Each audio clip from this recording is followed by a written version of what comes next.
Today is Friday, April 3rd, and this is a read aloud for Out of My Mind.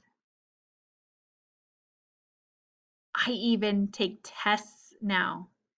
Catherine reads me the questions and I point to the answers on the sheets she places on my tray. I pass every single test, and she doesn't help me one single bit. I would probably get 100% on each one, but some of the questions require long answers I just can't explain with the words on my board. One time in spelling, Miss Gordon read the words aloud and I pointed to the letters on my board. Catherine wrote down what I pointed to so I could follow along with the test.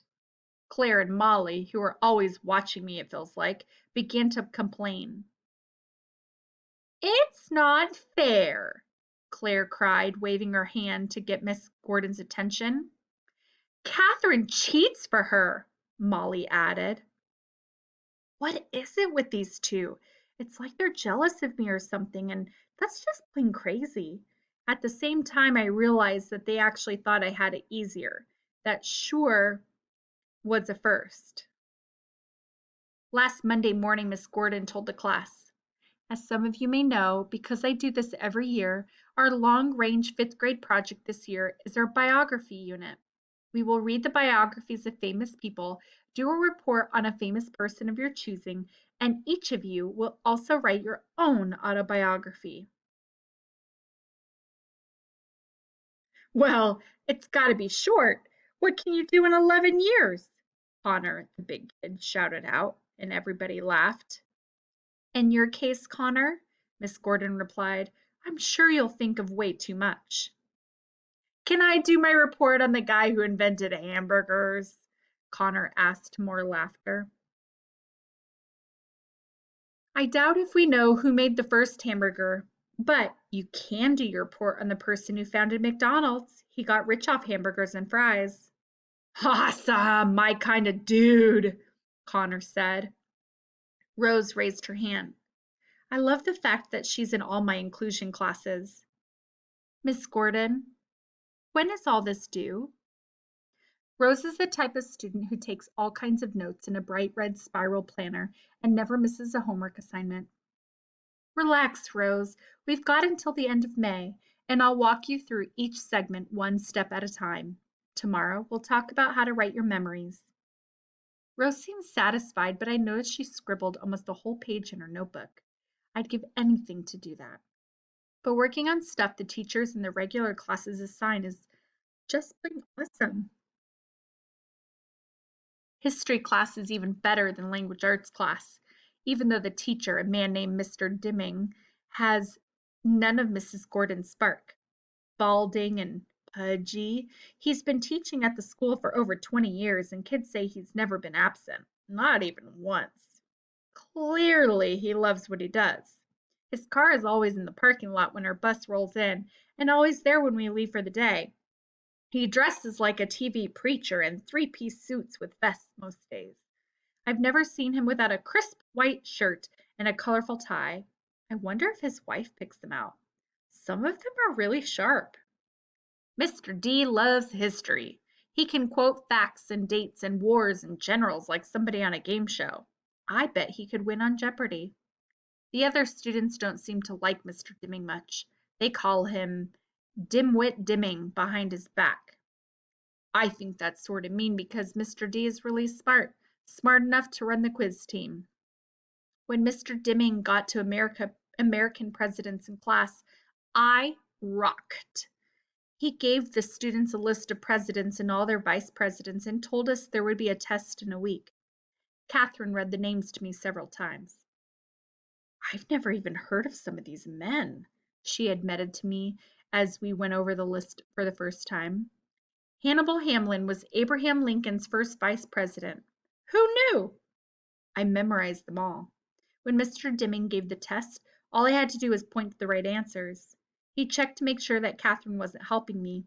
I even finished before some of the others. While Mr. D was returning the test papers, he gave the class a few minutes of free time to sharpen pencils or stretch or talk. I was surprised to see Rose walking toward my desk. How did you do on the test, Melody? She asked. I only got a 75. She looked disappointed. I'd gotten an 85, but I was so excited that she'd come over to me that I got all mixed up. So I pointed to 5 and then 8 on my board. She touched my arm, her eyes full of sympathy. "Don't worry," she said. "You'll do better next time." And she did this right in front of Molly and Claire and the rest of the class. There was no way I was going to tell her what I really got on the test. I tried to think of something to say so she'd stay longer. "Pretty" and "shirt" was all I could come up with using my lame board. I sure could use a word choice that said "cool outfit," but somehow Mrs. V had overlooked that one. But Rose beamed. "You look nice today, too." I really didn't. I had on a faded blue sweatshirt and matching sweatpants. Mom hardly got anything else these days, but I hate these sweatsuits. If I could choose, I'd wear blue jeans with sparkly decals, a blouse with decorated buttons, and a vest.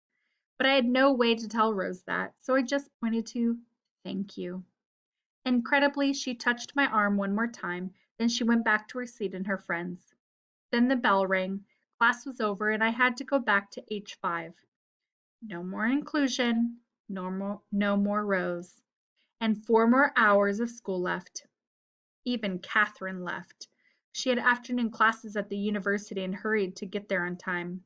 Mrs. Shannon was out sick that day, so I sat quietly with Ashley and Maria and Carl and Willie while we watched The Lion King again. I've seen it a million times. I can quote it. Then the substitute teacher gave us a math lesson. Addition. Again. When am I ever going to get to long division? I wondered what Rose was doing.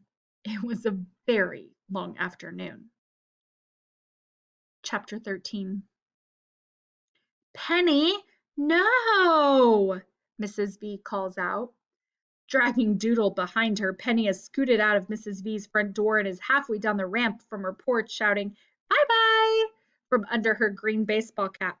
Butterscotch, at home in our backyard, would be having a doggy fit if she could see Penny trying to bolt.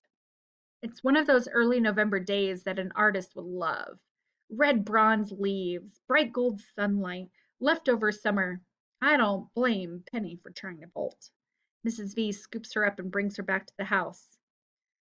"Goin' to work," Penny pouts. "Not today, honey buns," Mrs. V says firmly as she locks the front door. Penny loves wearing hats and playing dress up.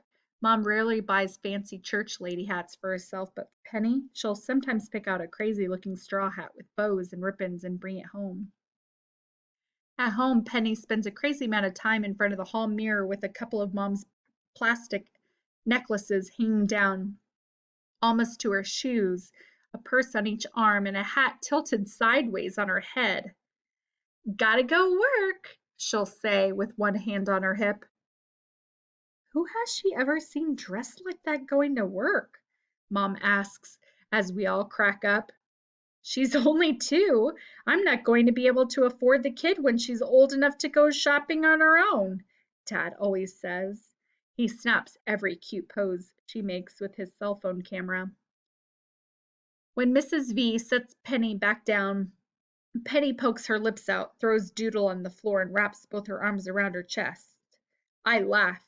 I wish I had enough coordination to have attitude. "Here, Penny, why don't you just sit down and draw me a picture instead?" Mrs. V says, whipping out a box of crayons. Attitude forgotten, Penny grabs a handful and promptly begins to scribble all over the coloring book, as well as Mrs. V's table. I wish I could use crayons. I'd draw a rose with a velvety red bloom and a green stem and yellow-green leaves coming from it.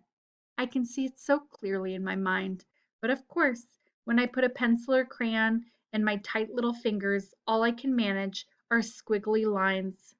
Nothing that looks even close to a rose.